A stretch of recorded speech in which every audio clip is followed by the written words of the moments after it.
if you're not going to, celebrate your own accomplishments, why do you expect others to recognize it?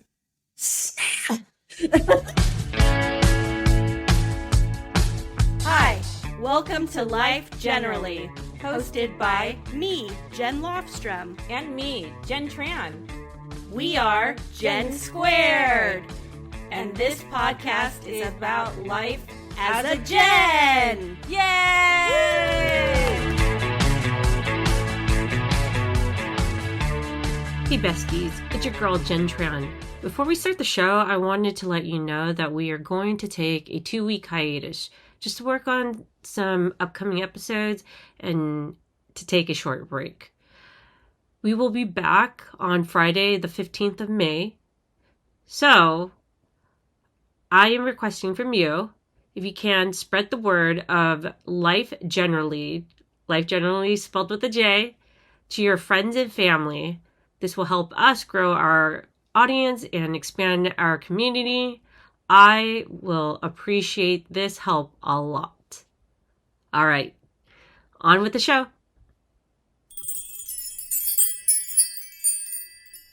Hey Jen, how's it going? Pretty good. How about yourself? Doing pretty good. I had a morning workout and shit, I totally kicked my butt. I got my hair cut, so that's what I did today. Yeah, you look so good. Thank you. It's something different, fun. So, you know what? How do you meet people now these days? I meet people different ways, like work, and then like organizations, and also just like volunteering with different places and stuff like that. It's kind of how I meet people now. Do you meet them for like professional reasons or personal reasons? A little of both, because I think sometimes you never know when someone is going to be able to help you professionally sometimes. Yeah. You just don't know what's going to happen down the road. Yeah. I mean, I learned that when I was laid off from our job that we were at together. And that was helpful for me to just have a core group of people, whether they could help me with a job or help me make sure that we had Christmas presents, like whatever. They were there. So, I don't know. So, besties, today is a very special episode. We are at a friend's house. I'm about to introduce you to him. His name is Jamison.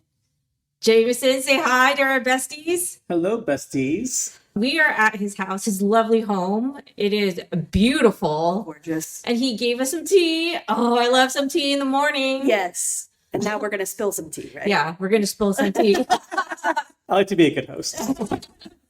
So this episode is a little bit different. Today, it's going to be another business edition where we are talking about networking and staying connected. And guess what, besties?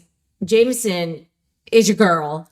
He has the best advice for networking and staying connected, because even I have a problem with doing that networking. But like most of the time in a business situation, you use them when you need them, not necessarily like a friendship. It's like you stay in contact. You have to nurture that friendship to grow into something versus, business relationships is very different. It's like kind of like everybody uses people. I don't say it's like using people, but it is using people. But, you want to, in my sense, like I want to respect them as this contributor, this professional person versus like, if we are friends, besties, I'm going to know who you are, what you like. Right.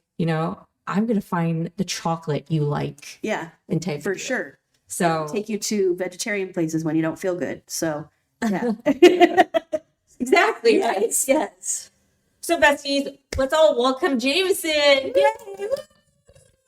Thank you. Happy to be here. Super excited. This is my first podcast. Yeah. So yeah. I'm so glad this is your first podcast. Yeah, I'm thrilled to be here and super honored and also very, very humbled. We're excited to have you. So, besties, Jamison and I used to work together a long, long ago in our startup days at this one very special startup. Those people who know us, you know the know. And those people who know startup, you know the know. So. Oh, I know. So, okay. Kit, do you want to take us back of how did you get into recruiting Yeah. and what did it teach you early on about the power of relationship? Yeah, I guess a little bit a backstory of myself. I've been in HR for, gosh, over 8 years, a little over 8 years now. And I came into my HR career shortly after leaving the company that Jen and I used to work at. So it's been quite a while. But yeah, I started off my recruiting career or HR career as a coordinator, like scheduling interviews, screening candidates.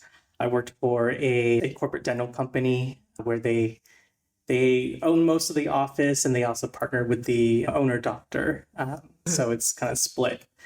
So they ran the operations and the owner doctor ran like more of the clinical staff. And so, yeah, I started off as a coordinator and I was only there in that team for 6 months. and I think at that time in my life and my skill set and whatnot, that role, I kind of outgrew it really, really quickly. So I went into more of the HR systems role, was there for another 6 months, and then moved on to Amazon. And that's when I think my career just really, really took off. A lot of things I've known and the importance of relationships, that's where I really learned it at that company. Should I even mention it? I worked at Amazon. You can. I am not a representative. He used to work at Amazon. Yeah. Besties, the big thing. Yeah, this was back when it just really blew up when like all these fulfillment centers like started popping up all over San Bernardino, and I actually worked in Orange County. And there I did like HR operations. I did a bit of recruiting as well. And yeah, the thing about people and relationships, what I've learned there is that it's so important. Like, especially if you're at a big company like that, Yeah. it's really important for you to network because you're just one out of a few 100,000, right? You can get lost in the shuffle. You can definitely get lost. And like, how do you stand out? How do you build trust with people quickly? Amazon was known to move really quickly. So Right. how do I do that quickly? And most importantly, how do I do that authentically? Because I don't want my work self to be drastically different than who I am, right? I think we all have different faces and masks that we wear to, our work self and our personal self. So how do I maintain both and still it's going to be me, just different parts of me? Yeah. So what was a moment in your career where you realized networking wasn't just a buzzword, but actually the change of trajectory of something for you? Yeah. When it comes to networking, and I'm going to be very, very honest, you just have to give a shit.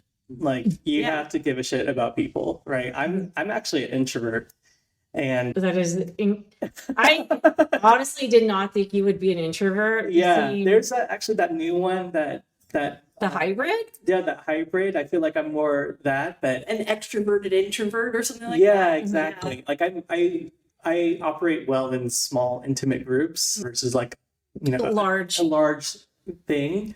But I've taught myself tricks to network within those large groups. But yeah, you just have to care. You just have to care about people like as people, right? Doesn't mean you have to be their best friends. Besties. But it's really about like caring at a human level, and recognizing that these are people just like you. And I think that we do the best work when we do it together, right? So whether it's professionally or like in your own personal life, those are really, really interchangeable. And when life gets hard, you lean on others because it's not because you can't do it alone. It's because you don't have to. Yeah. I agree with that. That makes sense. And do you think that you become a resource for other people too? Because I feel like with networking, it has to kind of be a two-way street. Yeah. So if you see someone and you can help them with something, then you try to offer help or. Yeah, I think I have to, when I was younger, I will preface this, when I was younger, I would be all in all the time. Yeah. Like I think that recognizing what that person needs from you, right? And what you need from them. And it really just aligns with your own standards in life. Because, I sometimes, my family can attest to this. Sometimes in the past, I get too involved and go down really, really deeply. Yeah. And so that doesn't, some people just want you to be their sounding board. And some people really want advice. I will tell you, most people just want you to be their sounding board. Right. They don't want to actually take advice. Yeah, or they just want to hear them, hear you say, validate their own feelings, right? Yeah, I understand how you can feel that way. Echo chamber at that point. Exactly. Yeah. But those rare people that I really meet who want to have a sit down conversation about it is really rare. Yeah. And those are the people that you, in my opinion, that you can really rely on or really trust, who will give you back what you are seeking and vice versa, and doing it out of the kindness of their heart. I think that's great. I understand, because I do overcommit myself to things too, which is why it's tricky when I'm trying to make connections or I join some new org or something like that, because I want to make those connections. I genuinely like connecting with people. Yeah. But I also have to be mindful of my own time and energy. Yeah. And I think something that I've learned a little later in life, I think when I was 30-ish, early 30s, is that you have to set high standards for yourself. That's a good point. And not expectations on other people. Yeah, that is wow. That was super profound. Shit, man. That's it. Closing up. We're done. I'm like, what?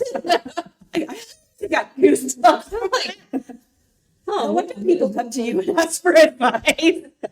But you're right. You're right. We have to lessen the expectations we have of others. Yeah, and most of the time, the expectations that we have on other people is something that is only shared. Is not shared. It's only one way. Yeah, it's within yourself. Putting it on them. And then should they fall, short somehow, it hurts a little bit more, right? A lot of times you have unrealistic expectations, at least in my case. Where I'm like, I would do this, so they probably will do that. No, that's not. And, I think, and also being okay with maybe having relationships or connections be put on pause or end there. Yeah. And just be thankful for the time that you had with them. And I think, time is something that we can't get back, right? So be thankful for those shared memories and laughter. And it's okay to walk away.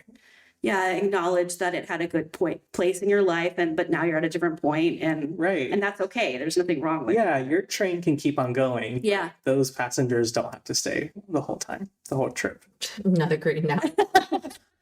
Yeah, this guy should be writing a book. No, you need your own podcast. I know, right? So for someone who generally has no networking experience, like a new grad, someone who's changing careers, or someone who needs, has been heads down, maybe they became a parent or taking care of loved ones. Yeah. How should they begin again, or how should they begin?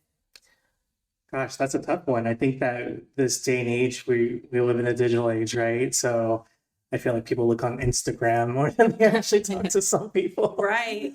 Do you trust networking on Instagram? Have you networked with people on Instagram? Yeah, so I'm not a content creator or influencer, so my Instagram reach is not that high, or I'm not that influential for people who want to reach out to me. But even so, some rando, you know what I mean? Yeah. The whole point of social media is supposed to be, besides expressing your opinions, whether if they're correct or not correct, but it's connecting, right? And so it's I've made some friends on Instagram and Facebook, but not working professionals. However, a little history about me. So do you remember when Tinder started out? Oh my gosh. Jamison is already judging me. His mouth just dropped. Well, to be fair, I met my husband when we were both 22, going on 23, and this was before Yeah, before. iPhones Okay. were invented. Okay. I had a Motorola Razr. This is before besties, the younger besties. This is before when smartphones became smartphones. But when I entered into Tinder, obviously the phone, smartphones have exploded.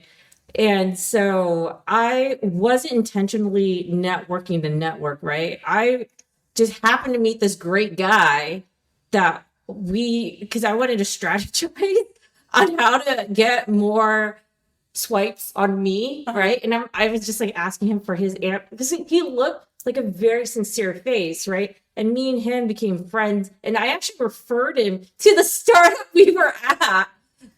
Also, I got my bonus. Yes. If you were wondering if I got my referral bonus, yes, I did, besties. This is the best way to, if you want to double dip on your dating pool and your networking. It's a win-win for everybody. Yeah.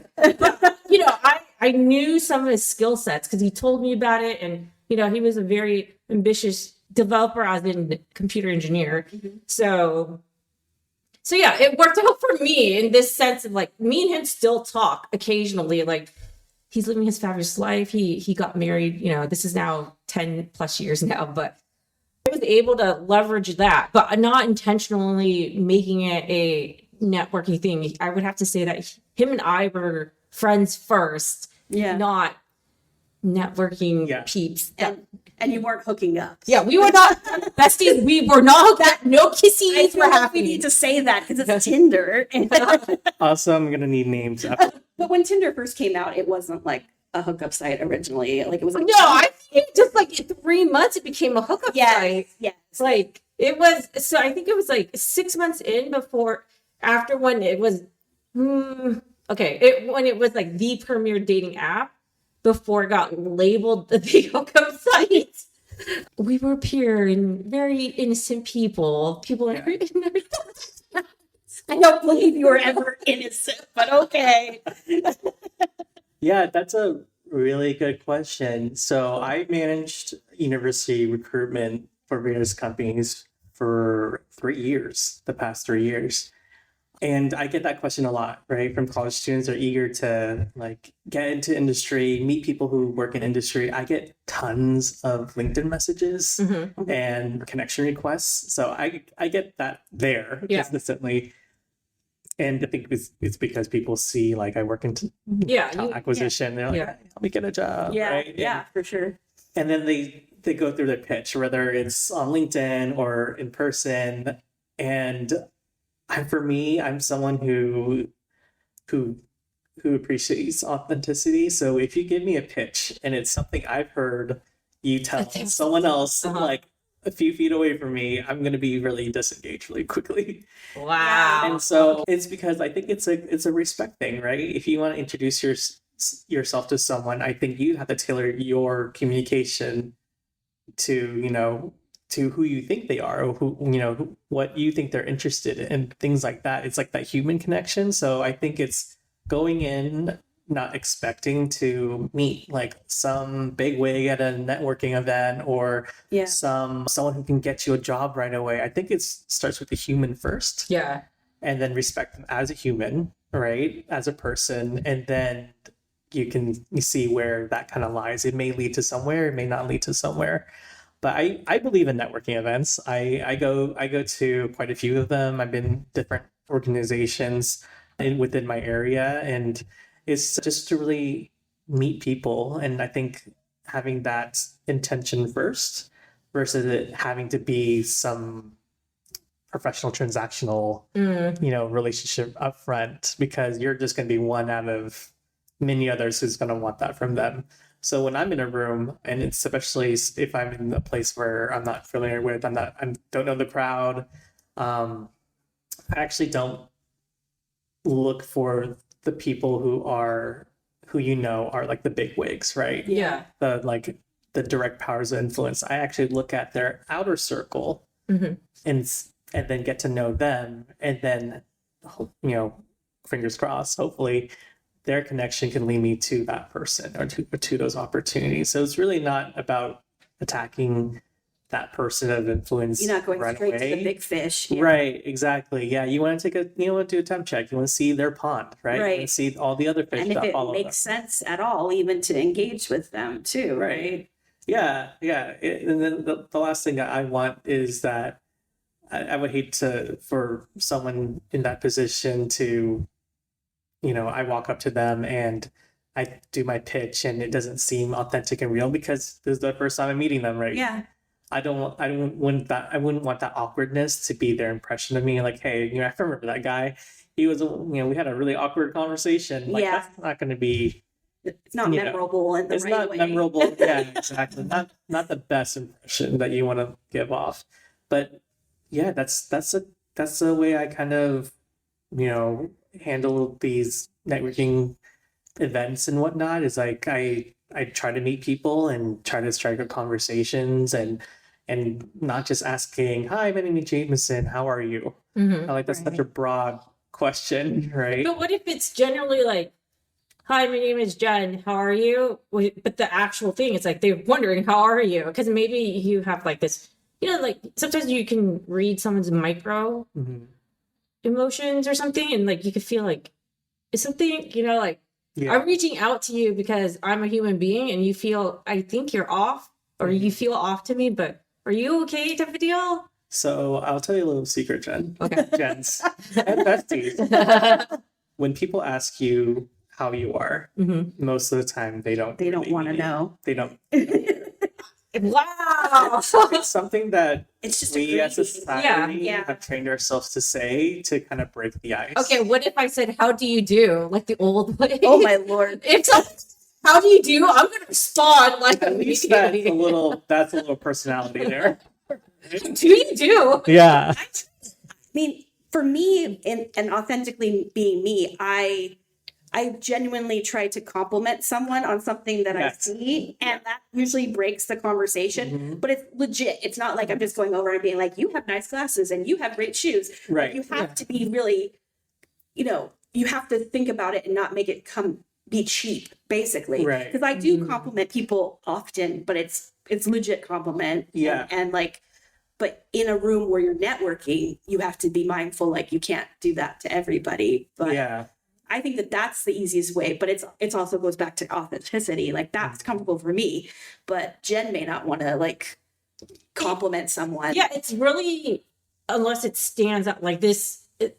Okay, if I'm going to compliment somebody's physical, like their fashion statement, something, it means it really striking to me. Like, whoa, At the same time, okay, so sometimes there's some people who just look too regal or, too maybe very expensive, very, they have their shit together type of look. I don't even want to compliment anything. So like, you already know, dude, like I shy away from that, like that persona of like the alpha person or the boss bitch or whatever. It's very besties. I just don't want. I want to tell you when you meet me in person, I may exude as a difficult person, but I am not a difficult person.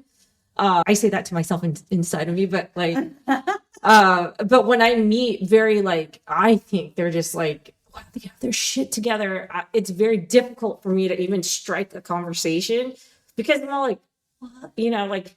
What is something new that I can say? And this is like when I say like, oh, I love your shoes, and we're like, no, you know what I mean? It doesn't sound authentic because I'm all thinking like, oh, I know those shoes cost as much as my car type of deal. I'm like, I don't want to imagine the wealth disparage.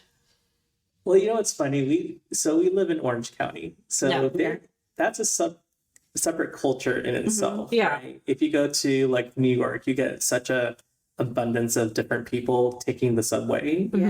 That's Keanu Reeves takes the subway. exactly. And over here, Orange County, there's a certain, there's a certain way that people want to present themselves, right? Yeah. Or feel like they have to. I actually don't. When I meet those people who are like exceptionally flashy, I feel like sometimes that's their intention, like they want to stand out, right? Yeah. And for X amount of reasons, but a lot of times it could be because they are not confident in themselves. Right. You Like, could be thinking they're confident because they look put together, but they're not really put together. right. There's this whole thing about quiet luxury, right? We hear it like Yeah. people who really understand the brand and understand the quality. It doesn't have to be flashy in order to be good quality, right? Yeah. Just like when it comes to people, they don't have to look put together to have class, because there's a lot of people I've met who are not classy and they look great. Right. Yeah. And they spend, X amount of money on their outfits. And vice versa, right? Like you run into someone who, like me, in sweats, but I think that I'm a pretty like nice, understanding person. So that's class is how you treat people. it is. Not- I agree with Not that. what you Oh wear. my gosh, James, it's got all of these sound bites. I know. I'm collecting them right now. But besties, I'm just letting you know, if I am reaching out to compliment you about whatever, you have sincerely impressed me. Like if you wore like these very unique glasses or a very interesting outfit, I am sincerely gonna be like, I love your vibe. And just like, we don't even need to strike a conversation. It's just like, period. I like your And vibe. that's a good way to start Yeah. with people truthfully, though. Even if you just say, I love your vibe, and then they might say, hey, yeah, like, I got this somewhere, and you're like, oh, I go there too. And it's just like a natural conversation. Yeah, I think we should all give each other more compliments, right? A lot of times I think that we are our own worst enemies where we pick ourselves apart. Yeah. And so sometimes we do need to hear an outside perspective where someone's like, wow, like you really got your shit together. That's cool. Like, Yeah. or I like how fun you are, whatever. Like, and you go, oh, like that feels good. Because if not, in your head, you're going like Jen going, oh my God, they're put together. And I don't know if I can talk to them because they have money. And and I'm just like, girl, they're people. And yeah, a lot of times though, the people that also dress way flashy are not what you think. So. Yeah. If someone came up to me at a networking event and compliment me on my glasses or compliment me on my look or not, like that makes me feel good to want to open up more. It makes you feel comfortable, right? Yeah. And so, especially someone who's a natural introvert, that right there breaks the ice. Yeah. But if he's like, hey, how are you? And then I have to feel like I'm being interviewed, then that's not, I'm going to disengage. Yeah. And I think, what do you think about elevator pitches? Like they always say, oh, you should have an elevator pitch. Oh, your 30-second, 60-second elevator pitch. And I have that, but I try to tailor it in the situation or to the person. Yeah. But I also I think for me at least, I try to know it enough where it doesn't come off like I'm reading it. Yeah. Yeah. I think when it comes to elevator pitches, things have changed. Yeah. I don't know if you've noticed it in the job market, the industries, things like that. Yeah. Things have changed. So the elevator pitch it's old school. Yeah. It's more of like a branding type of thing, right? What's your brand? How can you verbally express your brand in X amount of time, right? Yeah. I think it's really coming down to, this is what I care about, and this is what I have done that ties to what I care about, and these are the results, and these are my successes, and be proud to say that you had these wins. I think a lot of people, especially, I'm Asian, by the way. You cannot see me.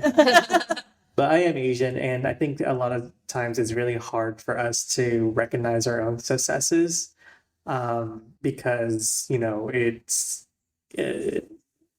I don't know if you've seen this. Jen is like, oh, hey, I did great here. Great. Well, why didn't you do it better? I got an A here. Well, why wasn't it A plus? I feel like that's the tiger mom or tiger parents. Exactly. Yeah. So always and I struggled with that for a very long time. Same. I'm still struggling with it. It's like, am I good enough? Like, Oh yeah. yeah. I mean, I always heard be humble. yeah, There's someone out there that has more than you and is better. right. And so that's hard for me Yeah. to go, hey, I really like writing. And these are Yeah. because in my head, I'm bragging. I'm not branding myself. Well, if you're not going to, celebrate your own accomplishments, why do you expect others to recognize it? Oh man, hard hitting question. So yeah, it is a challenge, every day to stand up in front of people and show people who you are and, what you're worth. Mhm. But yeah, I think when it comes to showing people who you are, that brand, right? Come from a place of authenticity. I think people nowadays, they can smell a fake, Yeah. right? People who've been a recruiter or who've been in HR, they can That's your kind of job. have that. Yeah. You kind of have that, you develop that sense Right. of what's perception and what's real. Mm-hmm. And people will remember your realness. They will remember how you made them feel in that interaction. And so if I don't feel good, or I feel like I'm being sold on something, and then they're just talking to me for whatever reason that they need from me right away, like, hey, warm me up, like take me out to dinner. Yeah. Yeah. Yeah. Yeah. And so, and that's how people want to be, that's how people want to be approached, that, hey, you're not just wanting something, because everyone wants something from someone, right? Yeah. But like, how do you go about it? How do you put your own spin on your approach to where, like, hey, I just genuinely want to introduce myself and would love to have a deeper conversation. This is what I've done. This is what I'm passionate about. I see that it aligns with you. Definitely would love and appreciate a conversation outside of the event, right? And I think showing that you are hungry and humble at the same time, that takes you way farther than someone who is only talking about the good, only trying to push themselves upon other people. When I got out of college and I went into TV, I had to be a PA. Like that's how you start out, right? And you're just like the person that does everything. And I got a job through someone I knew from school. And there was someone they knew that was working there. Long story short, 2 weeks after I started, they realized they couldn't afford 2 PAs and they needed to let one go. And I was like, oh, I'm going to get let go. And they kept me because I was the easygoing hard worker. And the other person wanted to be a director and kept asking to film things. And I was just like, you want me to chase dogs? I'll chase dogs. That's fine. If you want me to, go pick up tea, I'll go pick up tea. And so I learned that that's like the difference. They told me that. They said, you're easygoing and you're hardworking, so we're keeping you. I mean, I felt bad for the other person, but I can't control that. So it's just, I think you have to have some hustle. Yeah, you always have to have hustle. Yeah, especially nowadays. Yeah. I mean, I respect people who put in those scars, right? Yeah, you have to. And also like people who really respect others who pave the path for them. For 100%. Yeah. Right? Yeah. I heard a quote somewhere, and it's not really related to the workplace, but it's more about like causes, like, hey, respect those people who put in the scars, who fought those battles, because they have their own scars as well. And so you have to respect that. You said don't ask them how they are, your person that you are networking with. What is another mistake, would you say, about networking or trying to build your network? Yeah, asking very broad questions. Really? Yeah. So, okay. If you go I'm really to an shocked. event, I am so shocked right now. if you go to an event, usually there's an invite list, right? And usually you have access to that list. I would just randomly like look up their LinkedIn, like do some research who they are. Smart. And like I would do that if I was dating. Like, oh yeah, right. Yeah. I know. Yeah. Well, even as a recruiter, before we reach out to a candidate, we kind of do our own little search. It's like their resume comes through and like, oh, looks great. Okay, cool. Let me look them up on LinkedIn. Yeah. If everything matches and lines If up. everything matches, and then like see what I can pick from their profile to generate a conversation to reach out.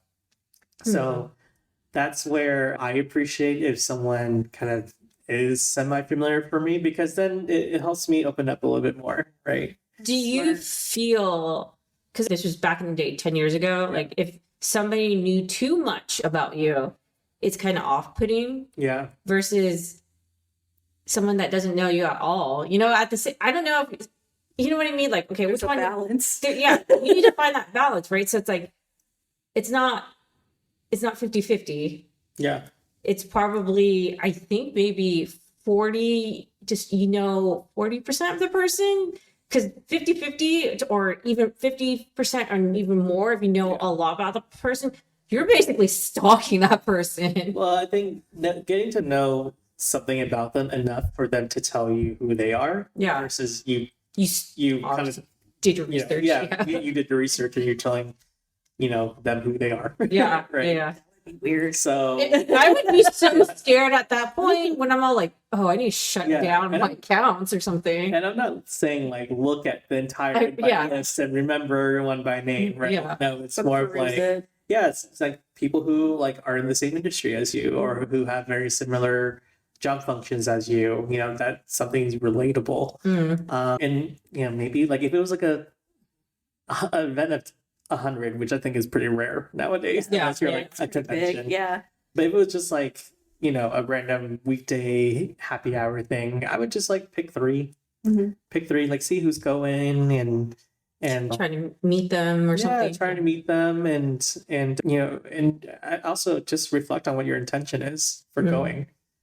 Right. Where do you find the network events? Like, do you have any suggestions of that or anything? Or Yeah, I think you mentioned at the beginning that you volunteer, right? Yeah. I think that's probably one of the best ways to meet people is because good people volunteer, right? I mean, bad people volunteer too. right, But usually if they yeah. want to give back, they're like, they're not thinking about themselves. Yeah, you're also getting more of an authentic person. And so that's already a baseline of someone who kind of meets your standards. Like, Yeah. hey, I like helping people. I'm going to go to an organization or volunteer at something that helps people. Right.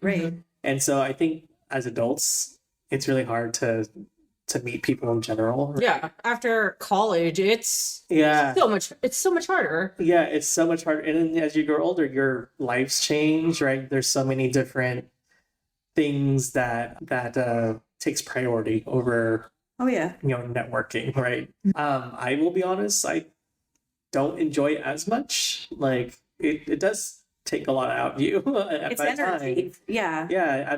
By the end of the night, I have to go home and recharge. Well, that's because you're an extroverted introvert, right? Yeah. So just Yeah. giving them enough to plant a seed of interest Mhm. and then follow up after that. I think that's something really important as well, is that you've spent this time meeting people, but are you following up with them afterwards to have a more intimate connection, conversation? I respect people who follow up with me because that means that they want to make the effort to show that they care. All right. That's a great I think tip. that is good. Yeah. I think also sometimes, at least what I've done in organizations that I work in, is like when they have those employee resource groups. Yeah. You join some that make sense for you, and then that you connect with other people within the company too, especially big companies. Sure. But then they also do volunteering things and stuff, so like it all kind of goes together. Right. Yeah. Yeah, and you have to just pick the right events to go to. I think it all comes down to research, right? Like I'm not going to sign myself up to all these events and hoping something happens for me. Yeah. Right. Yeah, because that's also going to be a time suck, and you're going to be totally tired. Right. Exactly. So I don't want to overload anyone at an event, and so that's why I give them enough to have some memory of you, Connection, and then follow up with them so that you can really build that connection from there. It's awesome. It's not always doing everything all at once. Right. You don't have to have a business card or something. Like, Yeah. That's kind of the old school way, but Yeah. Just use your LinkedIn, your QR code. There you go. And is there QR Yeah, code? there's the Oh QR. my- I just learned that like a month ago that you can do a QR code. I'm like, oh my gosh, this is so much easier. Wonderful. I've done that with other things. You can but even tap your iPhones together and just I don't share have that. So But I think Android to Android, you can do that. Yeah, sure they have something like that. that's a good tip to know. I think we're just navigating things in a new way, using social media and digital media for things. Yeah. I think a lot of things changed after the COVID shutdown, right? Oh Yeah. yeah. I recall myself just being like, I'm so severely unsocialized right now. I just remember where we worked at, we had just literally removed all of the QR codes off of our products because we were told like that was kind of fading out. Like it was a gimmick that didn't go anywhere. And then everything shut down and the QR codes exploded. And then we had to like add them back to all of our resources. They gambled on the wrong thing. A lot of people were doing that though, because they were like, Yeah. there were some fees you had to do or have certain software for the QR codes. And so it was an extra layer, but that changed because of the need, right? Like if you went somewhere, you could just scan the menu instead of having a menu everybody touches. And I think that it's interesting to see that go in different ways in networking and in careers. Yeah, absolutely. Okay. So the next question is, how do you personally make sure that your own network doesn't slip into transactional That's a territory? good question. Yeah, that is a good question. I think it kind of related to MySpace. You have your top 8. I'm silly. We all remember the top 8. I think it was a top 10 or top 12. They When they try to expand it, Yeah. and then they Yeah. just like, no, top Yeah. 8. Yeah. Yeah, It they was went causing to drama. Yeah. It's causing drama within your own families. People are like, why do you have them in front of me? Why is your mom number 1? We're like, why wouldn't she be number 1? I'm like, why is my mom on MySpace? Like, Yeah. Do you know what? So off topic. I feel so uncool. My mom does not want to add me on social media. oh, does she have social media? She has social media to like stalk, like Oh, she's just researching. And yeah, she's not. Yeah. People's pictures of yeah, them. she's doing reconnaissance. She's looking up recipes. Yeah. But every once in a while, I post a story and I look who views it, Mm-hmm. and I'm like, I know this woman. It's funny. It's Yeah. I believe I'm definitely friends with my dad on Facebook. Mhm. My mom's questionable. I don't know. Yeah. She had me and her are friends. Yeah. my dad and I are, but my dad never goes on, so it would be better for me to call or text him. Yeah. I'm connected with my dad on LinkedIn. That's another layer in itself. But not on Facebook or Instagram. So you have to gauge like how important that relationship is to you Mm-hmm. in order to keep on nurturing it, right? And the other person has to be okay with it as well, knowing like what type of friends we are. Yeah. And so or what kind of connections like we have, like, hey, we know that we can meet up or talk on the phone or whatnot, and like it feels like no time goes by. Like I feel like those relationships I really do appreciate, and not relationships where I have to pour so much Yeah. energy into. So if it feels Maintain like themselves a bit. yeah, so if it feels like a energy suck, Yeah.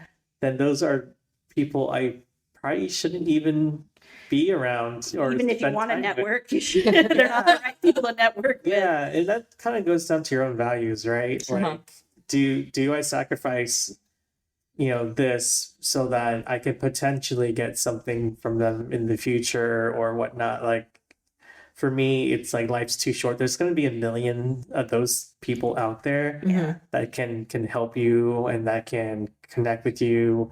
Like, aim for the masses, right? I wouldn't want to put all my eggs in one basket there. I also think it's just being honest sometimes. Like Yeah. when I was moving from doing like administrative campus stuff into doing marketing, they wanted me to have a marketing person, like they wanted to call them and say like they've worked with me, which I had. But this person that I knew I could contact, I hadn't talked to him in like 5 years. Oh yeah. And so I was like, okay. And so I just like sent him a text and I was just like, hey, look, we haven't talked forever. We're friends on social media. Yeah. I have this job. They want me to have a marketing reference. Mm. Are you comfortable with that? If not, Let me know. Yeah. And then he was like, oh yeah, that sounds great. And he's like, would you connect me with people when you start working there? And I was like, yes, that's not a problem. And he did. And so, but I was just straight up. I know we haven't talked. I know, And I like that. I like the realness. I like Yeah. that, I don't again, I don't like to be sold on. No, Yeah. I Yeah, I just felt bad because I didn't want to be like, hey, like, Right. you know me, like, I just Okay. cut the bullshit. Okay. This Yeah, exactly. this is the realness of me. I like if it's a referral or somebody for a reference, Mhm. I haven't talked to them in 5 years or something, but like, hey, it's me. Can I add you as a referral? This person's gonna contact you. Will it be okay? I haven't talked to this person in 5 years, and I would hope they know my personality is kind of like very straight because You're direct. yeah. At the same time, I'm all like, I don't want. Sometimes I feel like you said, oh, hey, how are you? It's kind of like whatever. But now I'm all like, when I'm thinking about it, when you said like, oh, how are you? Is a kind of just a blow off question. It's like, yeah, I guess I do. I do that. Like in a sense, like if someone says they need something from you, but they say, how are you? It's nice that they said it, but I'm all like, I just need your meat and potatoes so I could deliver. Pleasantry. Yeah. Like, Yeah. and then we can have a discussion after. You know what I mean? It's like, I think it's the most, to me, this is how I operate. It's like the meat and potatoes in the beginning, and then we can have the pleasantry after, because I'm all like, I want to service you or provide for you what you need straight up. And please say thank you. Besties, please show appreciation because, Please and thank you goes a long way. yeah, exactly. that. Manners matter. Yeah, Yeah. they do. Yeah. If you don't, I'm like, I'm never going to use this person. Yeah. F this person. Also, like if you ask someone, like you had said, like go take them to a meal or something like that, Yeah. you should tip. Yeah. Yeah. Because if I've been places where someone's covering it and they're not tipping, and I'm like, oh, I feel like, here, let me. yeah, I'm like, that's Yeah. not good Yeah. at all. 'Cause, yeah, I think that you have manners matter, being a good person. Yeah. Yeah. I believe that how I am successful with networking and keeping my connections alive is that I can just, like, if I'm thinking about them, I'll shoot them a message. Just like, Mhm. hey, thinking about you. Hope you're well. I was like It doesn't have- this. It doesn't always have to lead into like a full blown conversation Discussion, yeah. or like a full catch up. Yeah. Just like, hey, this reminded me of something funny that a joke that we had, Yeah, Mhm. and I do that. and hope you're well. Yeah. Just like those Yeah. soft touches versus like committing yourself to like hang out and Yeah, we're catch going to have up. lunch next week or Yeah, whatever. Yeah. exactly. Yeah, well, I appreciate when someone's just just thinking of you and like Yeah. saw a pug because Send I me have a- pugs. Yeah, send me a meme. Yeah, I Me love a memes. long way. Yeah, send me a meme You that didn't want to tell me that because JT is getting them in the middle of the night. I'm like, here, I'm awake. That's fun. I do the same I thing. know. Like, I just send like Insta stories. and how they Yeah. respond will show you like how they think and feel about you as well. So if they don't, you're like, okay, Yeah, Yeah. no You know. worries, no harm, no foul. yeah, no Yeah. NFL. Yeah, And we our Rolodex is only as big in our lives, right? Yeah. Do we need to fill it with every contact card of everyone we meet? No. Yeah. No, absolutely. you want to be a little particular sometimes. Yeah, standards. You have, because if you Yeah. connect with someone and someone else knows that person sketchy and stuff, Yeah, and it reflects on you. yeah, I mean, when it comes to referrals, because I get those all the time. Mhm. Like, hey, someone haven't worked with in like 5 years. Like, hey, I saw this position open. Can you refer me? I'm like, I don't even know how you've changed in the last 5 years. I don't know I don't know your reputation. I don't know the work that you've done. Like, maybe if you approach me like, hey, would really appreciate this referral. Would love to hop on a call to Yeah. share with you what I've done. Throw me a bone, That's right? what I offered when I did that for the old coworker. I said, I'll give you my resume. We can get coffee or something, and Yeah, I could show you my portfolio. exactly. And he was like, no, I got it. It's okay. Like, but I think if I hadn't have said that, it sounds, you're just Yeah. asking for someone to push you forward. Yeah. Yeah. Right. Yeah. Like, trust and reputation are a lot of things in the workplace. So Yeah. they wouldn't want to jeopardize their own reputation to bring you in if If you're not going to you're produce not good going to work. be a Yeah. good fit. Yeah. Yeah. Yeah. For sure. So a lot of people, like you mentioned on LinkedIn, reach out when they need a job. is it too late to start nurturing a relationship at that point, or is there a way to recover? Yeah, depending on the person. Yeah. Okay. Person who 5 years ago, out of the blue, hey, Jamison, can you refer me for this job? Yeah. But they haven't moved into a different field. It's the same type of field. How would, Yeah, that's a tough one. I mean, I can say how I would approach it. Yeah. If it doesn't feel good for me, yeah. I can be honest and say like, hey, thanks for reaching out. Hope you're well. We haven't worked together in X amount of time. I'm not sure if I am comfortable with putting my stamp on it. However, happy to connect you with the recruiter or something, like if you have that connection, Right. That's at least what you can do for them.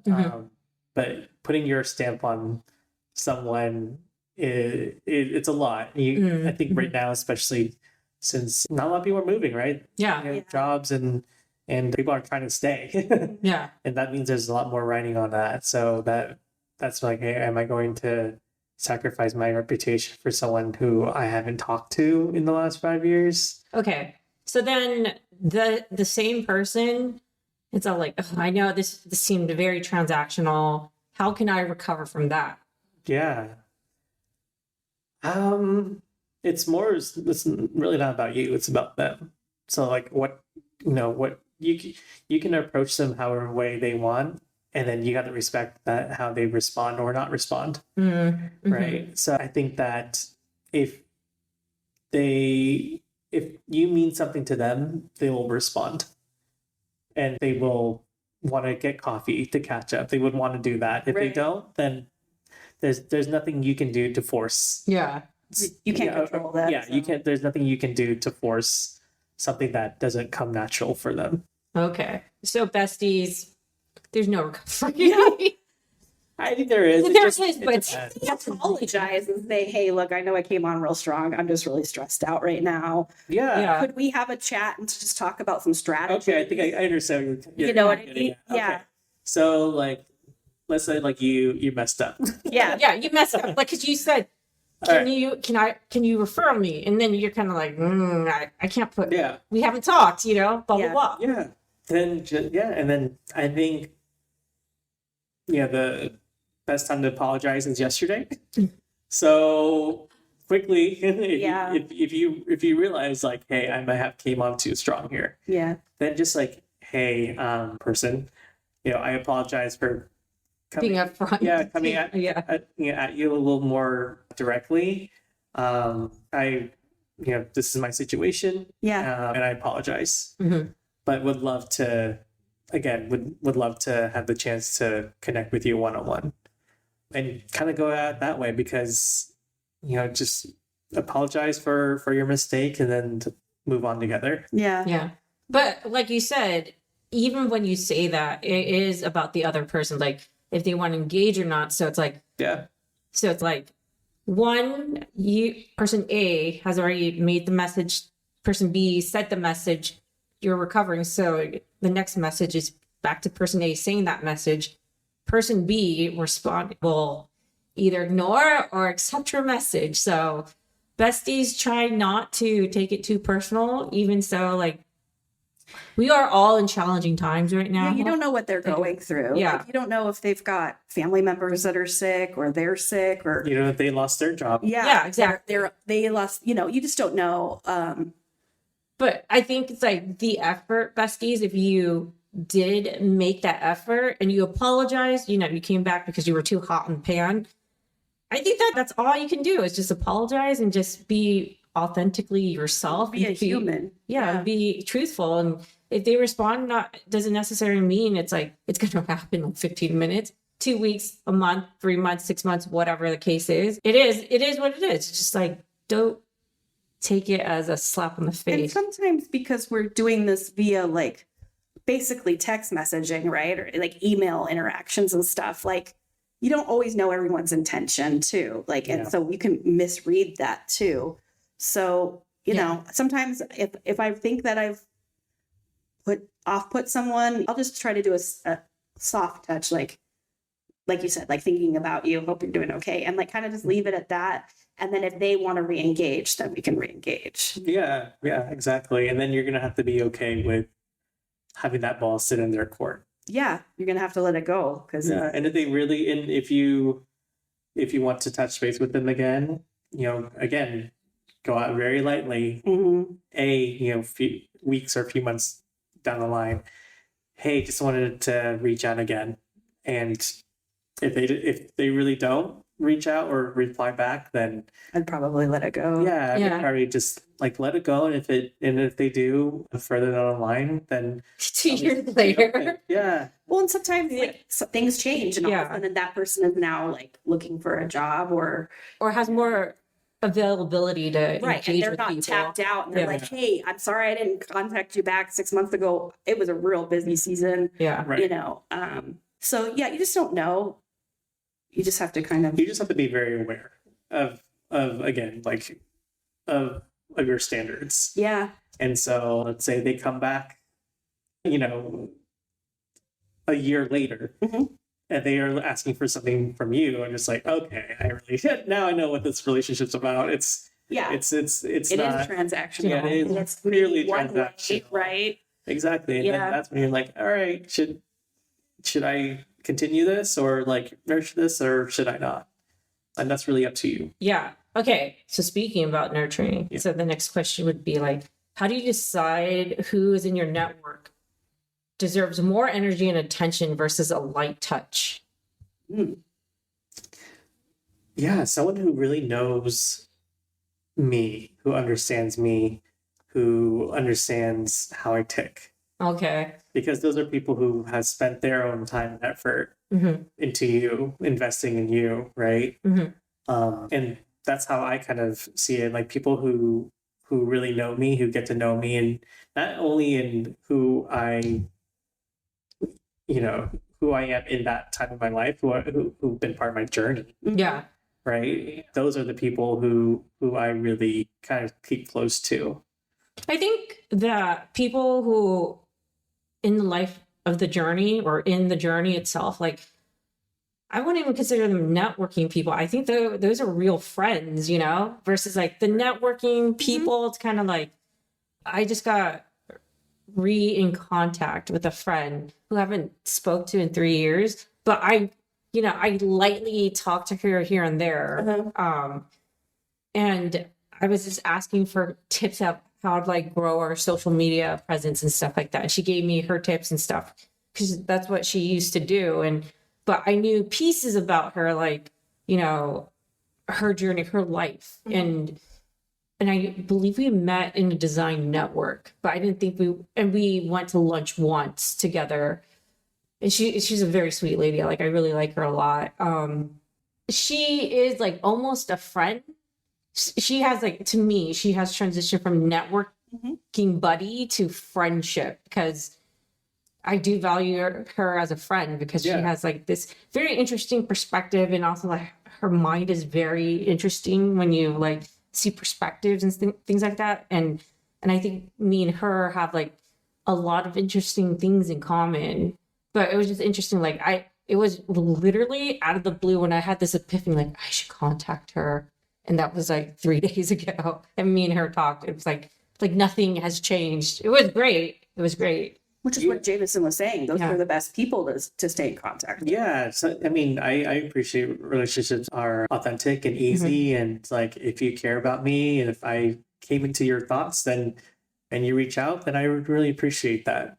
Yeah, and again, it doesn't have to be a full blown thing. I need this from you. You need this from me. Right. It has to come from a place of like good intentions and truth, and those are things that I appreciate. Yeah. So what type of tips would you give when obviously all our lives gets busy and people fall off, right? But you want to reconnect with these certain people that have fallen off. So it's been like what? Time has passed. Maybe 10 years has passed. How can you reconnect with someone that you haven't talked to in such a long time? without feeling awkward or opportunistic?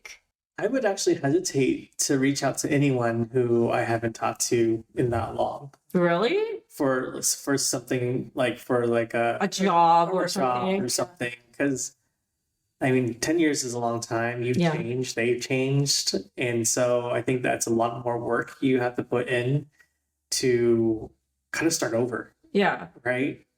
And so I would be hesitant on connecting with someone after that time. I actually, at one of my jobs, I had reached out to a recruiter that was in that company Mhm. for like a promotional role Mhm. or a role that's higher. And she didn't reply back to me. Mhm. And it was just a few weeks ago. She reached out and she's like, "Hey, so sorry, I must have missed this message. Oh, by the way, I'm looking for a job." I'm like, and I saw that you're You're hiring or whatever. there's a job at your company that I'm interested in, would love to catch up, and they didn't respond. Like, The shoes on the other foot.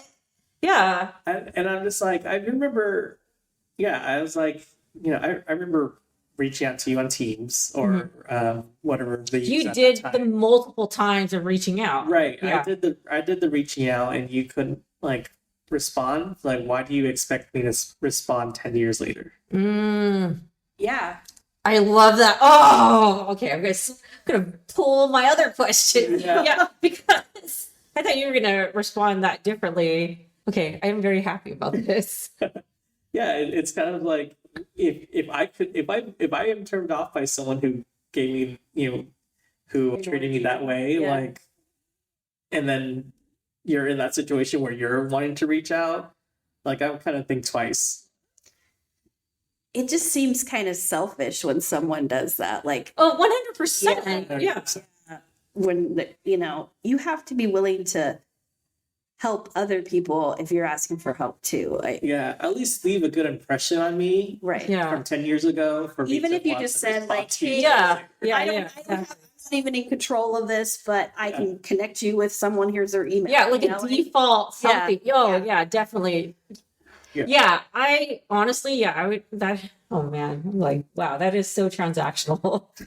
I do get a lot of those random messages in my LinkedIn, but it always seems like someone's trying to pitch me something. It's not like a legit, like, Hey, we worked together 10 years ago. I saw you. yeah, or if it's someone from another organization or something, it's not like we have this position. It's just like, hey, it's always some new application or like product that they have that Yeah. they think that they could pitch to my company or something. And I'm Get like, tons of those all the I time. don't want to even answer these. And sometimes I'm like, do I answer them or not? I don't know. I had recently somebody pitch me about like being our ghostwriter for the podcast, but it was for another podcast, What's Up UX, and I'm all like, that podcast hasn't been on for like 4 years. What are they talking about? I'm like, why would they ghostwrite? I'm a writer. Like, that's my other one. AI is here. Yeah. I don't know.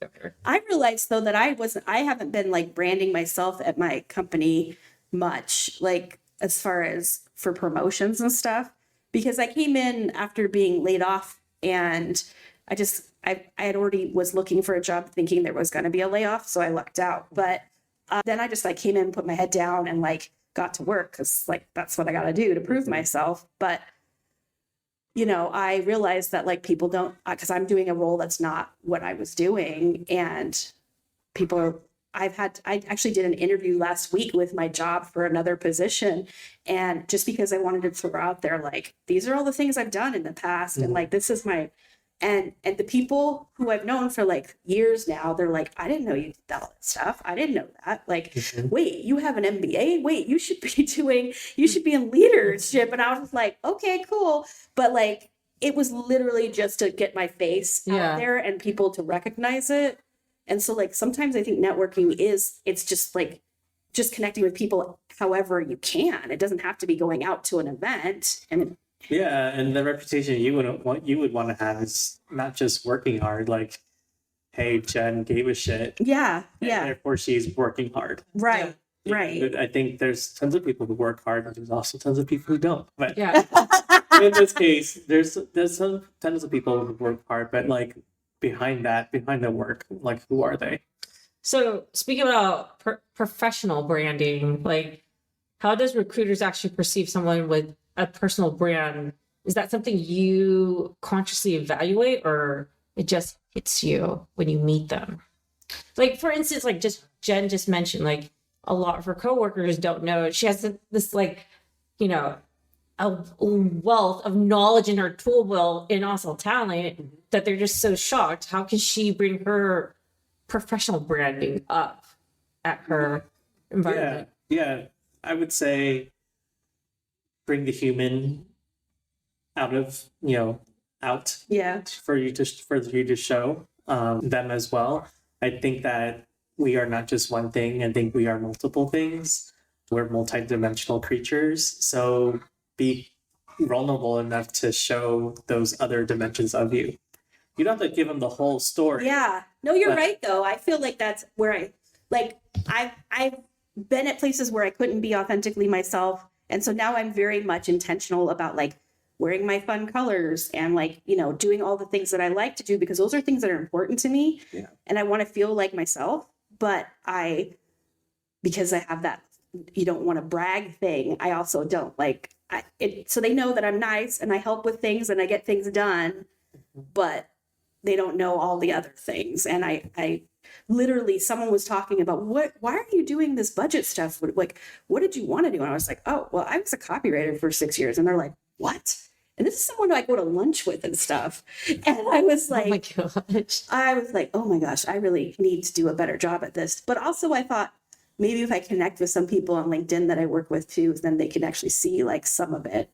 Yeah, absolutely. And I think that, going back to what we mentioned earlier, it's about, showing people who you are, right, but also showing all the colors of you, right? Yeah. Maybe not every single crayon because there's some crayons that I never want anyone to see. but just showing, hey, you are a person, right? You do have multiple skills outside of these areas, and a lot of times those lead to other opportunities, like skills like you may think that it's like it's just something I developed. It's just a hobby, but it becomes a really great strength in the workplace. Yeah. That definitely does help. Like for myself, I managed employer branding. I do not have a marketing background. I have a recruiting background, and employment branding is related to marketing. How do we showcase our company as a great place to work to attract talent, that's right? a smart idea. But there's parts of me that are creative, right? I feel like I am a creative person, Right. and that's where I get to flex that muscle in the workplace. Yeah. So there's a lot of times where these roles that you had no idea existed, or that you didn't know companies needed, or they don't know they need it. That could be a potential opportunity for you in the future. Yeah. I see. So, okay. You can have someone that has great professional branding, right? Mm-hmm. However, their personal branding is very loud. Like, those influencers who do have a 9-to-5, right? So professionally, they're great, but you find out that outside of it, maybe they have OnlyFans, or maybe they have, they're very, Or their Instagram is just like a whole party. yeah, like too much. Like, what? How do you juggle that? Like, I do see some colleagues who have this like very tight knit professional look. They do their job, they do their 9-to-5, but man, their Instagram shit, man, it's just like drinks all around, shots, to the, Yeah. like, what types of tips could you give the besties? Like, I know it's a little bit of like a Dr. Jekyll, Mr. Hyde type of deal, but at the same time, you do want to feel like you're like the question of like showing your authentic self. I know for a fact that outside, your personal brand, even though you might be that party person, you truly are not always that party person, or else you wouldn't be having a 9-to-5 job. I think they're just like accentuating that they just love to party. I don't think you should put it upon yourself to, I guess, you shouldn't put it upon yourself to find ways to accept those parts of them. Those are the parts that they're willing To to showcase. show. Uh-huh. And so that's a that thing. And if it doesn't you jive have with to you, then and you have to make the decision whether or not that aligns with you and if you want to be associated with those people. So it's not really about you. or even like political views. Yeah, like the thing is, like Yeah. political views, it's a very hot topic. Yeah. Besties, life generally, we advocate for coexistence, Right. and it's okay to have different views, but sometimes some political views are very, very out. We don't agree with, but this person might be an amazing person in person when you work with, but not necessarily like, you know, their political views. You may strongly disagree. Like that's really hard because like I don't want to. I know, you know, Yeah. it's like you know the person. They're not going to be calling ICE on you, right? You would hope, right? Exactly. I know. Like, or calling ICE on your family or whatever. But on their socials, they're showing this thing, and you're just kind of like, You're just gonna have to trust what they display, right? Whether on social, a picture, or post. That's something you gotta take at face value. If they're making it public. Yeah, and that's their choice. Yeah. Right. It's not, again, it's not your job to find ways to accept them into your life. Oh, yeah. That was Yeah. a good point right Yeah. there. Yeah. You shouldn't have to change yourself to allow someone else to be around you. I'm not saying to change yourself. Like you are working with this person. You know what I mean? It's like I only think in the working environment is the time when you can't really. You want to show your personality. You don't want to show your political or whatever And not situation. until you are in a friendship. Friendship or like a circle of trust. Yeah. You know, like You just really have to. show your corporate self, your work you self. at the end of the day, it's a business. Mhm. The workplace is a business, and you should really keep those things there and treat it as such. And if those people are, outside of the workplace, you have to kind of respect that that's who they are, and keep it transactional. Like, well, we're going to be working together. This is what we need from each other. We're going to keep each other accountable to the work. Yeah, because sometimes you find out someone's like that after you've been working with them because you didn't Yeah, connect with them on sure. social media before, sure. and you're like, oh, Yeah, that's when you have to kind of have that boundary yeah, for yourself. Like, hey, like these are people have opinions and they have a right to their opinions. I truly believe that. As long as they're not impeding it on me Right. in Mhm. my place of work where I make my money. Yeah. yeah. Is there something that you just don't mess with? You don't mess with my money and you don't mess with my circle. Yeah. Right. people. I agree with that too. And so that's when you just have to be like, all right, well, we're going to keep it very professionally transactional. We're going to keep each other accountable to the work Mm-hmm. versus like, I have to be a best friend to this person outside. So then, therefore, leading to this, so you meet this person. This is the same person maybe 10 years ago, something like that, at a networking event. But you guys are, I wouldn't say friendly, but there's a high possibility that the company that you're interested in working with, this person works for them. But you don't really like this person. How do you treat that type of relationship? Like, I just made a face. That just feels gross to me. Yeah. Because you're trying to use. yeah, this is a very transactional thing. This person has the door, like has the footing to get you in. You're not a huge fan of this person, but you need, you want to work for the company. I'm not saying in a sense like this company is going to change lives, or I'm not saying besties. I am not saying like you should forfeit your values and everything because you want to work for your dream company or something like that. I'm just saying in scenario, there is an obstacle this person does have an entrance way to get into the company, but you don't like this person. Do you want to associate with that person though? Then, like at work, if said person is not a good person and that company hires them, then what does that say about the company, right? So I think that there are options out there where you don't have to sacrifice your authentic self to get a job. I think that there's some barriers that you have to know what you're willing to cross and what you will not cross. Okay. How about in your network of people, like this person? So let's say you're a business owner. The other person's a business owner. They're not necessarily your direct competitors. They have a certain service that you would need. This person, you're not a fan of this person because of high school reasons, right? sad drama. Yes, sad drama. It's been 20 years, I dated that person you liked, and that was a bummer. They made out with this person, whatever the gosh. situation is. Should you go into business with this person knowing that this might help your business because this person's business has the set skills that you need to arrive? As long as you're keeping in business, then why not? Again, you don't have to be best friends. You don't have to be friends. You don't.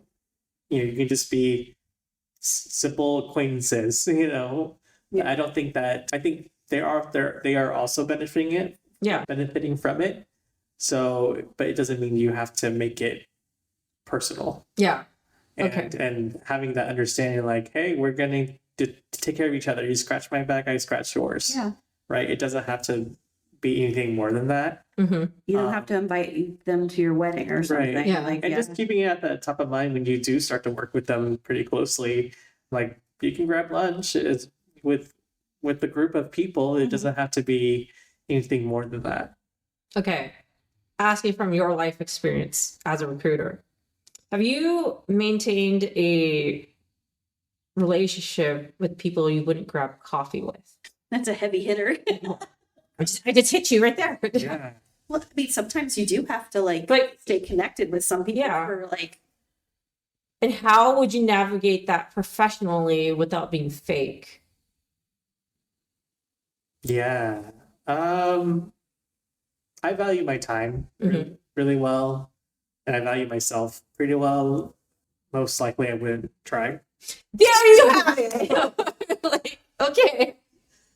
I'm just wondering because to me, if I didn't like this person, oh man, even if typically I would say yes, I would meet them for coffee if they asked, but at the same time in my head, I'm like, why am I saying yes? The less I want to do that. I used to do that because of people pleasing and being like, oh, it would be nice, but your time is valuable. Yeah. If they don't meet your standards at a human level, then I'm gonna save my $9-10 lattes. Yeah. For a different person, a different occasion. Yeah. I would really would want to connect with someone that's more authentic then, or find other ways that you can meet other people. They don't seem like the person you need to spend your time with. You know what? I have tried in the past. I'm not saying I haven't done that before. Right. I have, and it doesn't really lead to anywhere because it just doesn't feel good. And so, I'm anyone who I worked with where I don't get along with them at a human level or something has happened, I'll be okay with disengaging. And because most likely they know it too.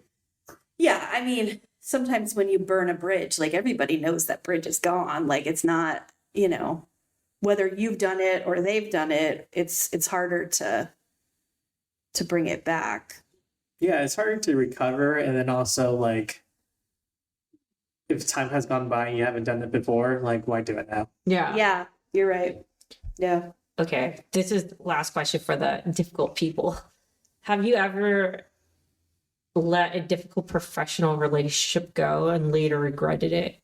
No, I try not to hold a lot of regret. And I think regret, those experiences led me to who I am today. Sounds really cliche, but they led me to who I am today, and I wouldn't change that. That could I have done better if, let's say, I messed up, or could have managed the situation a little bit better? Yeah, but I'll save that for the next Yeah, the next potential round. occurrence. That means you're being honest with yourself and recognizing like you're a person, and sometimes we make drastic decisions without thinking about it. Yeah. And but you won't repeat that, but it doesn't mean you're going to go try and mend something that's really Right. broken. But I do believe in accountability. For So sure. if you messed up, then you should apologize. You should own it too. Yeah, you should own it and you should apologize and keep it as that versus like, adding on, well, it's because you did this or because all these. Yeah. So like if you truly are sorry and show remorse, then I think that you should apologize and then move on from there. And that kind of alleviates some of that feeling of regret because at least like you owned it you owned up to it. Mm-hmm. And you showed some humility. Makes sense. Yeah.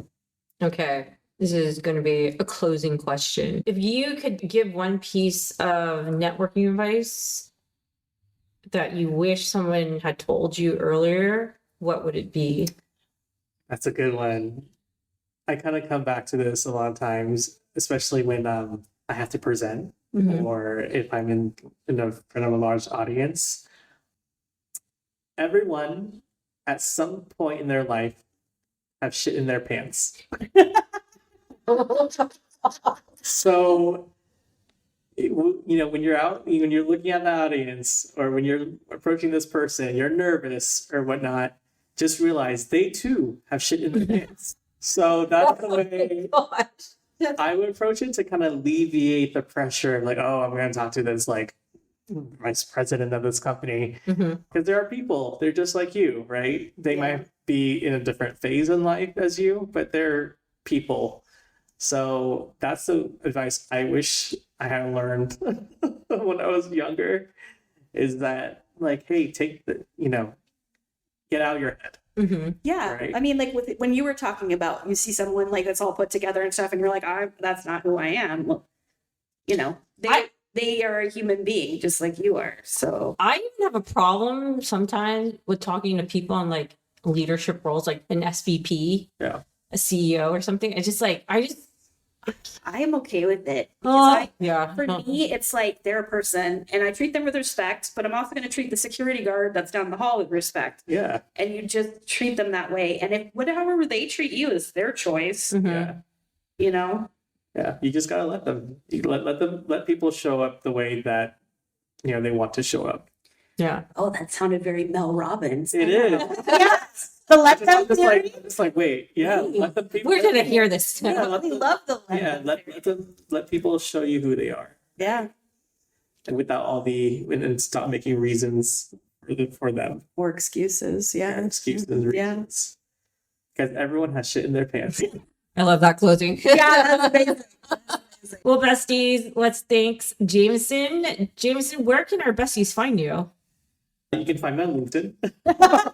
So, besties, I will show that on the show notes, so don't worry about it. You can find Jamison on LinkedIn, and maybe if you feel compelled to connect him, not just to say, hey, what's up? Please have an authentic conversation with him. He would love that. I would love that. All right. Jen, how's the health meter going? Health meter is going okay. I've just recognized that I have to monitor my time a lot more. Yeah. I don't have as much energy as I used to. And then I also need to put my needs in front of others' demands. So at home right now, my partner is actually in charge of the laundry now. My son's doing the dishes. Mhm. These are all things I've been doing for a while, like for years, but God, I would have a meltdown. Like if I was doing all the or- things. That's the way I grew up. And Uh-huh. so like now they're like, I'm starting to have, energy concerns and stuff because I'm tapped out. Yeah. And they've recognized it. So like them recognizing it helped me with managing it. So, That's great. So on a scale, how would you say? I mean, I think it's like, it's still a 7 right now. Like I'm still learning it because it's also very hard for me to like, I have to let go of what I want, the expectation of it. Like if they're like, oh, I sweat. And then I'm like, what is on the floor right What now? is it? Yeah, I can't do that because if you do that, then they don't want to help you. And I also have to realize like, I wouldn't have the time or the energy to do that all the time right now. So that's better than it not getting done. But that's what I've had to like really grow on is, because I just don't have time because I'm commuting to work now every day. Yeah. And it's just, exhausting. it takes like hours out of my days. So so that I think is where I'm at. I feel like it's a growth opportunity for my health, but also for my family too. Jamison, what's your health meter from 1 to 10? 1 being poor, 10 being fantastic. Yeah, I'm in a state of reinvesting my time into my health. Mm-hmm. So I'm trying to walk a lot more. I think I'm in an age where I'm just like, I'm not going to be a marathon runner. Girl, if I'm not that right now, you can be marathon runners do better as they age. Like older marathon runners are like way more stronger than younger. I'm not saying like you'll see an older marathon run on the Olympics. I'm just saying like they do better. Yeah, and it helps that like I don't like running, so we have something in common. Yeah, I love a good walk. I love exploring. So just trying to get out more with SPF people. Just Korean skincare. Yeah, Korean skin. Wear a hat. Yes, wear a hat. And sunglasses.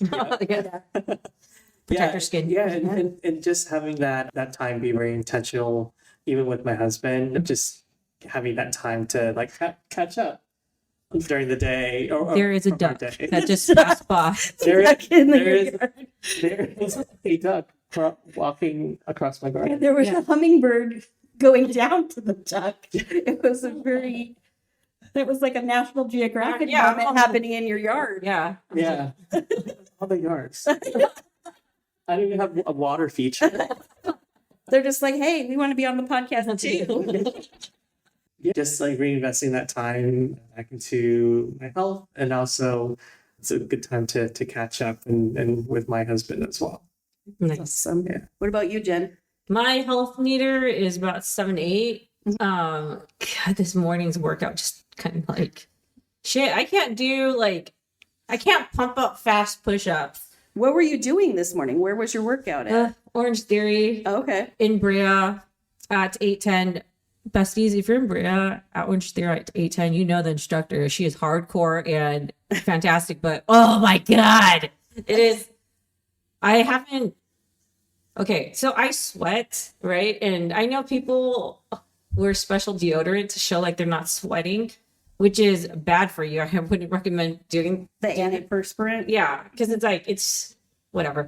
I'm sweating, and I'm sweating through my shirt, right? And I'm all looking like a gorilla, and I don't, in my head, I'm all thinking like, oh, these people around me must be thinking like, this girl needs some fashion sense, like wear cut sleeved, Nobody cares. And at the same time, I'm like, I'm doing my work. I'm really glad that I'm here doing it, like versus looking like, why should I worry about looking like a hobo? Versus like, people don't just wait when you said they're probably like, oh no, girl, you need to wear some Lululemons and It's not what you're wearing. I always wear concert t-shirts when I go just because it's something that is fun for me. It's about you. Yeah, and I'm wearing like our active wear of like the early aughts. Okay. Well, so I have a question for you guys. So when you go to those workout classes, how do you feel about instructors saying like, you're here for you, this is your time? Do you believe it? Do you like, hey, this motivates me to keep going? Or on the flip side, like myself, I'm like, this is like, I'm hurting and sweating. This sucks. I don't want to be Yeah. and this does not motivate me. I understand what they're saying is like you realistically, why did that's true. It is the fact that you're really there for yourself, right? Yeah. So yes, But to hear it half the time, just think it's very hokey, you know? I love that stuff. Oh, you do? I'm like, I just need positive reinforcement and affirmations, and I'm like, yeah, watch me. I'm You're gonna do it.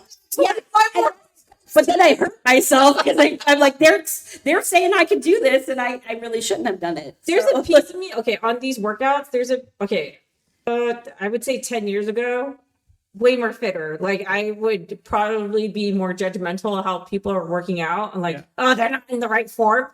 I am now those people who look like they don't even know what they're doing. I'm like, I think that when you're younger, we learn as a society that we are judging people, and that's okay. But I think the older we get, the less that's necessary. yeah, it's like we don't care anymore. No, people just need to take care of themselves. And- Yeah. And at the same time, I'm like, I should stick in my head. I'm all like, you know, because we were doing tons of squats. Normally I do a wide squat, right? This one particular exercise, we're doing a reverse lunge and then you do a squat. Typically my squats are wide, but doing a reverse lunge, I keep it very tight. Oh man, I felt my knees going when I was just like, You have to modify it. Yeah. The thing is you're not the person you were in your 20s. Like, yeah. you know, you have to modify it. You have to take care of yourself and do the best you can do. Like, I like yoga, but I'm probably going to do chair yoga. I'm not going to be doing hot sweat lodge yoga like I used to do Yeah. in my 20s, you know, Yeah. like, My doctor told me that it's really not, because I asked him, like, hey, what fitness, advice can you give me for someone who's entering my new age, new era?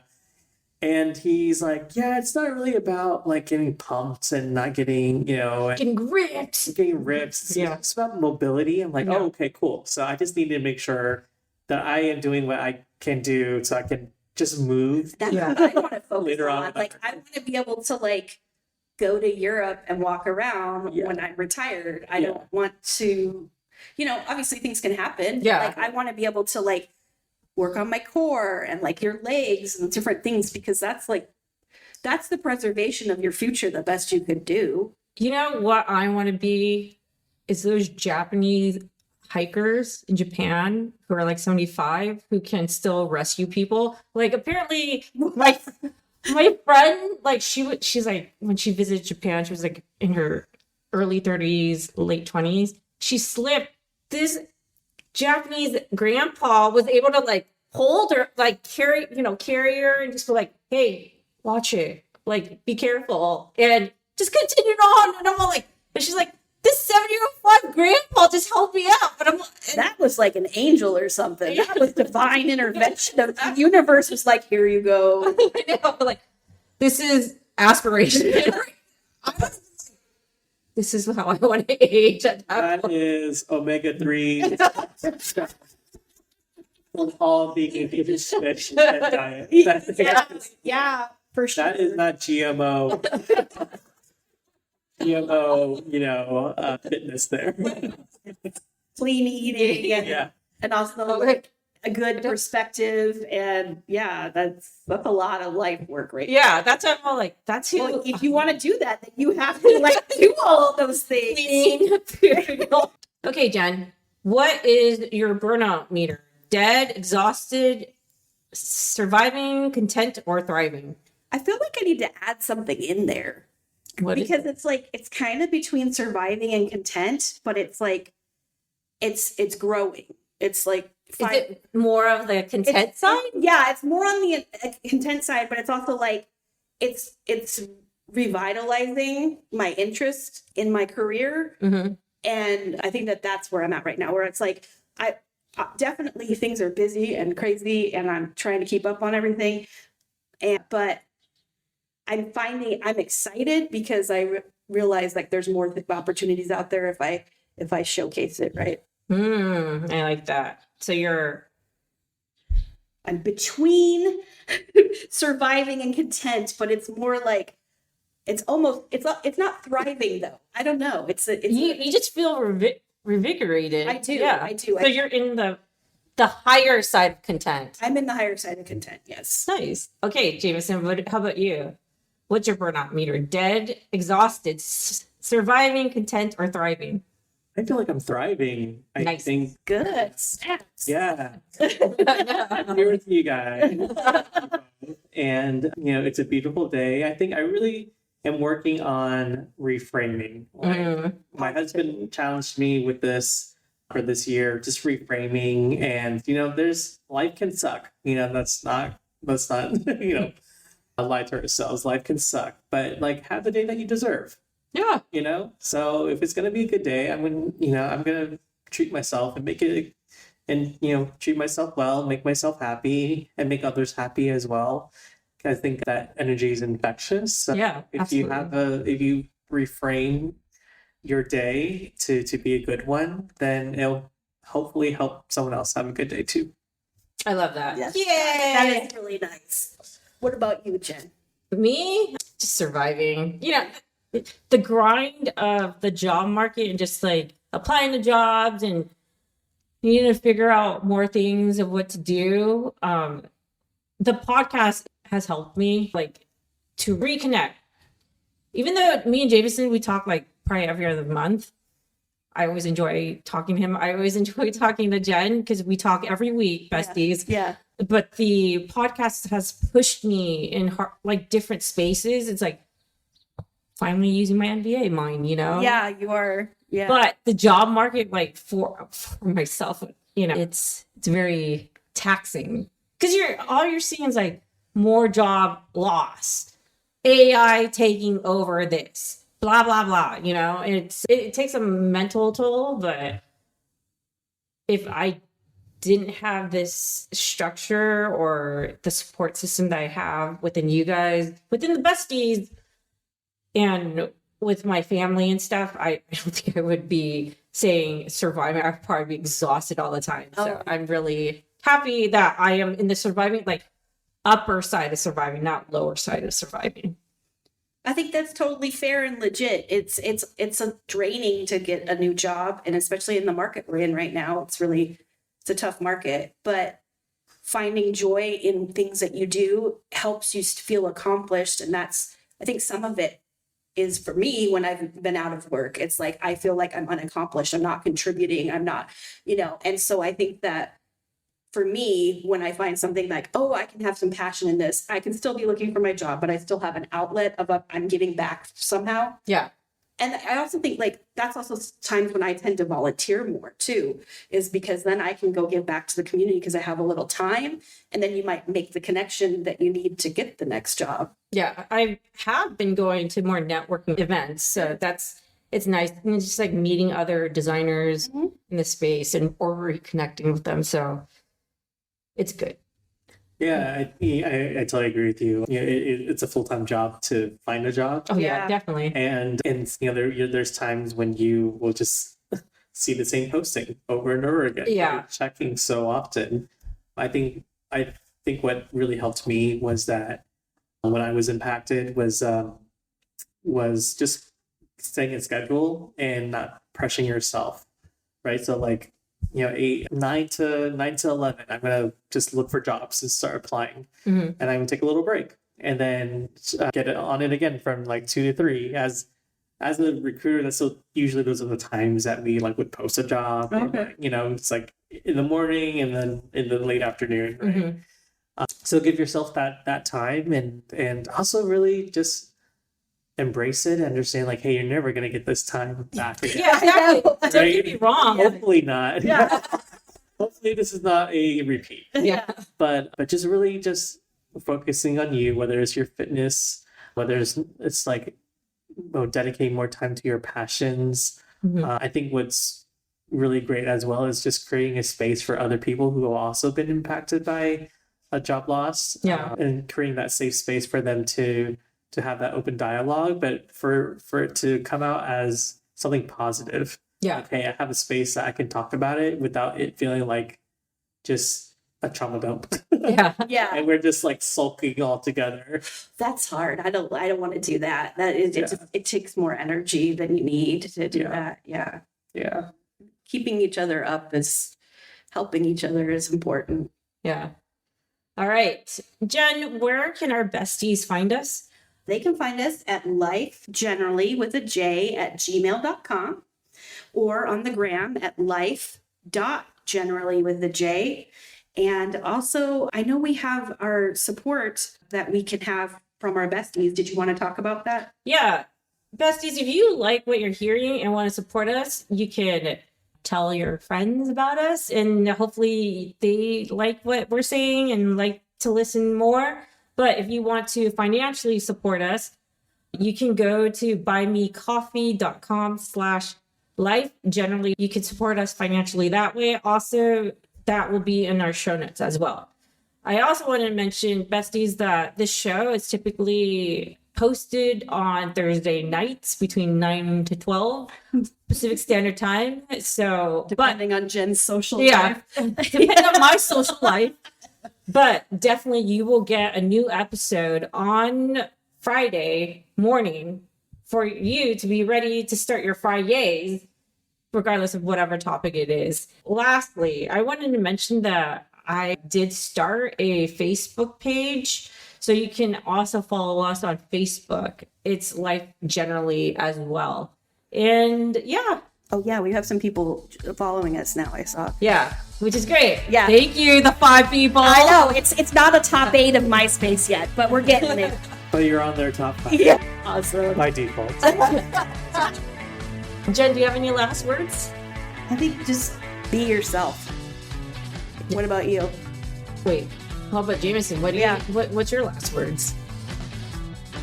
Oh, do you and do you well. Nice. Jameson should be just making a coffee book of like aspirations and quotes. You can find me on my own podcast. Yeah, Jameson is going to take over our podcast. We should have you back though. This is Yeah. really great. My last words is you don't need to network with people you don't like. And if you have to network with them, it's transactional. And I'm pretty sure they know it too. So those are my last words. Yep. Well, Sense. thanks, besties, for listening. Jen squared out. Woo.